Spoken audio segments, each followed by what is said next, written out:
a short, and I don't feel like appearing on camera, so you're gonna get this light that's in my house real quick. But I wanted to say another good idea that would have been great, I think, for Essence, and I wish I could like have a job doing this, coming up with ideas of this nature for concerts. Say for example, I was looking through my Raphael Sadiq videos. I love Raphael Sadiq. If they could have had more performers or incorporated more performers, they could have done so like with a legend like Raphael Sadiq. He's written for so many people. He is one of the former members of Tony, the head singer. So I feel like if they could have had other people who he wrote for come out there and perform the song that they sang back in the day with him that he wrote, that would have been so dope.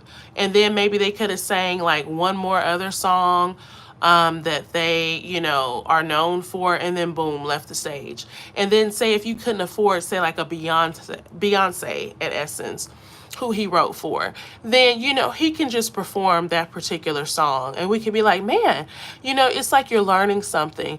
You're learning that, okay, Raphael Sadiq was not just this member of Tony who went solo. He wrote for all these other people. We're commemorating Essence by celebrating, major legends, because Essence is so legendary after being around for 30 years.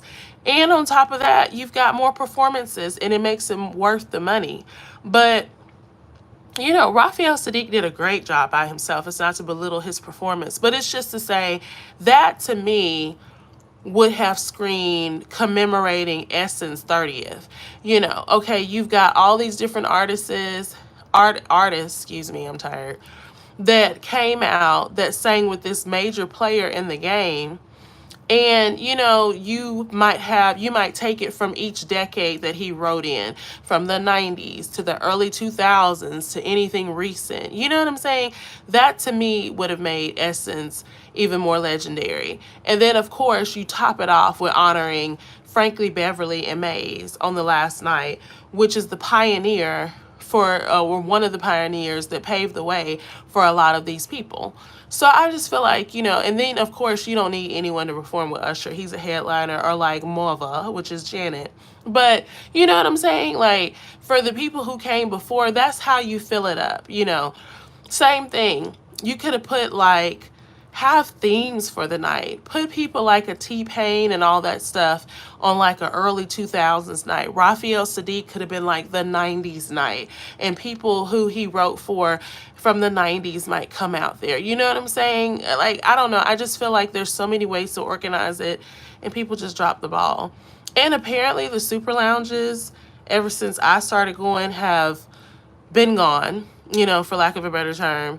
And that's kind of sad, because I would have loved to experience that. You're in a lounge, it's intimate, you're vibing. But I don't know. One guy told me, the concierge where I was staying, he was saying that the super lounges, and based off of how the Superdome is set up, is what made it is what made the Superdome in New Orleans perfect for that type of space, where you have obviously different people performing on different stages. But ever since I've seen it, it's been a main stage. And they said that started maybe prior to the pandemic. But I just wanted to share that with you guys real quick, just my ideas of festival setups, brainstorming before I peace it and get back to the real world, y'all. You know what it is. All right, deuces as always. Peace.